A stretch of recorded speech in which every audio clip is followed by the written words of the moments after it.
Amos. Ang pangitain ni Amos tungkol sa basket ng mga prutas. Ikawalong kabanata. Ito ang ipinakita sa akin ng Panginoong Diyos. Nakita ko ang isang basket na may mga hinog na prutas. Tinanong niya ako, Amos, ano ang nakikita mo? Sumagot ako, isang basket po ng mga hinog na prutas. Sinabi sa akin ng Panginoon, dumating na ang katapusan ng mga mamamayan kong Israelita. Hindi ko na sila kaaawaan.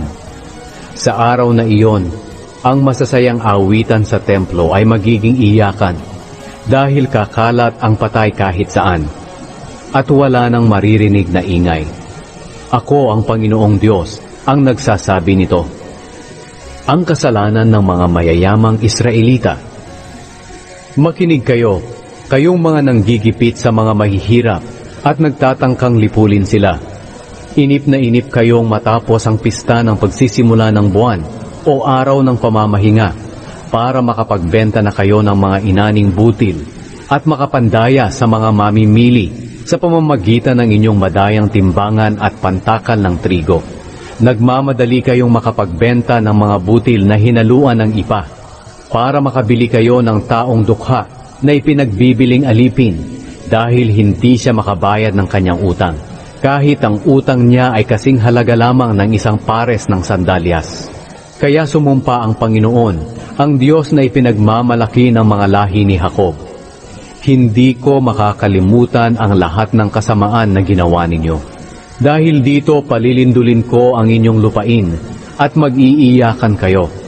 Yayanigin ko ng husto ang inyong lupain na tulad ng ilog na tumataas kapag may baha at bumababa tulad ng ilog ng Nilo sa Ehipto. Sa araw na iyon palulubugin ko ang araw sa katanghaliang tapat. Kaya didilim ang buong lupain kahit araw pa. Ako ang Panginoong Diyos ang nagsasabi nito.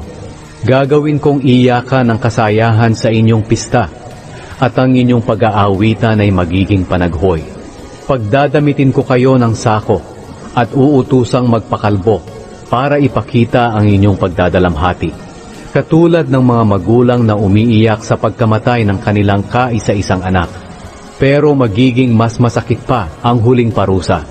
Sinabi pa ng Panginoong Diyos, darating ang araw na padadalhan ko ng taggutom ang inyong lupain.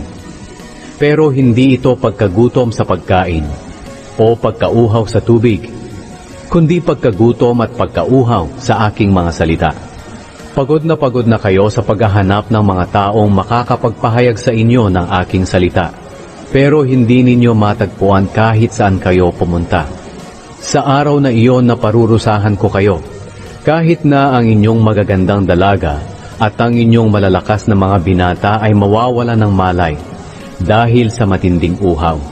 Kayong mga nanunumpa sa ngalan ng mga Diyos-Diyosa ng Samaria, Dan at Beersheba, lilipulin kayo at hindi na makakabangon.